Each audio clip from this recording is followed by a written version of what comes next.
A few months ago, a couple with a $100,000 annual income could afford a $700,000 house with a standard 36% DTI. Fast forward to today, their purchasing power is just $476,000. That's a 32% drop in purchasing power in just a few months. Investing in real estate is the quintessential American way to build wealth. All you have to do is take out a 30-year mortgage or two and make the payments, and with time and luck, you'll be a millionaire. That is, unless you invest in a massive housing bubble like the one in the 2000s. The question is, are we in a housing bubble that is about to burst? The evidence suggests that it is. The affordability equation is as harsh as it has ever been in the post-war era, while the demographic picture clearly shows that there are no fundamental reasons for prices to be as high as they are.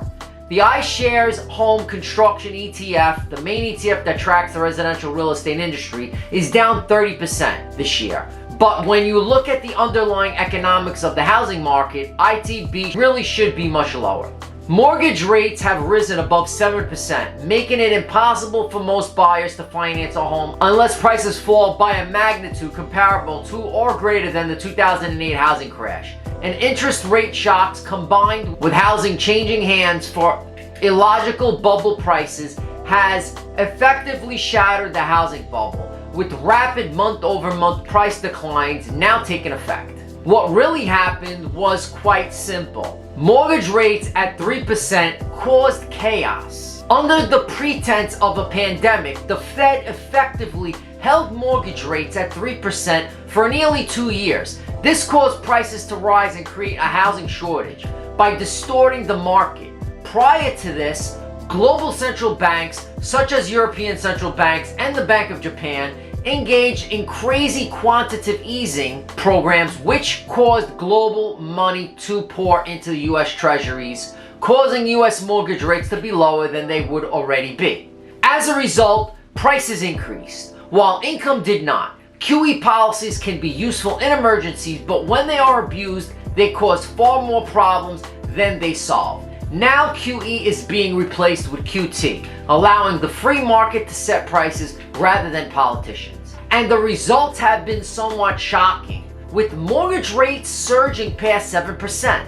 While the moratorium caused inflation too, the insane eviction and foreclosure moratoriums allowed millions of people to live without paying their rent or mortgage, causing inflation as well as a housing shortage for those with jobs but unable to find affordable housing.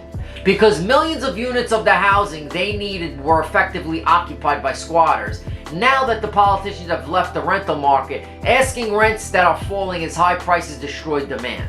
The bubble psychology set in, prices began to rise, and people jumped on the bandwagon. People didn't want to miss out once FOMO set in, so they began spending money not only primarily on residences, but also on second homes and rental properties. Since you're able to borrow 80% or more of the purchase price for a home, it's much easier for FOMO and the speculative mentality to take hold. That is all there is to home price increases of 30%, 40%, and 50% or more. A couple of ill-advised government decisions that were intended to help but ended up backfiring, as well as collective psychology of millions of people believing that this time is different and YOLO is the only way to go. How quickly are prices falling? Popular West Coast markets that experience pandemic price increases in the absence of population growth are seeing monthly drops of up to 3%, more than 30% annualized. Here's some data from May 2022 to August 2022, when mortgage rates were at 5.5% instead of the current 7%. These price declines are rapid and significant, and they are spreading from west to east. We're already seeing 10% peek-through price drops in hot markets like California, Colorado, Austin, Texas, Florida. Florida is also getting out of hand, and I expect that once the correction begins, Florida will be one of the worst performers overall due to the magnitude of the insane gains. More of that in the next video. Notably, none of this has resulted in an increase of unemployment. But when that happens, a rise in unemployment will cause millions of homes to hit the market, likely bringing prices back to pre-pandemic levels or lower. Because of high levels of home equity, 2022 and 23 is unlikely to see as many foreclosures as '08, but it is likely to see plenty of inventory piling up and plenty of sales. In conclusion, I believe that a housing correction is in its second or third inning. Now that it's approaching full speed, the correction will most likely last 18 to 24 months and could result in cumulative home price declines of more than 30% nationwide, wiping out all the pandemic surge and hot markets in the United States and other countries such as Canada, Australia, New Zealand. Many see home prices declines of up to 50%. This has far-reaching implications for anyone looking to buy or sell a home, as well as investors in housing stocks. The roller coaster is in motion, and one of the largest bubbles in history is about to burst. The best bet is to stay put.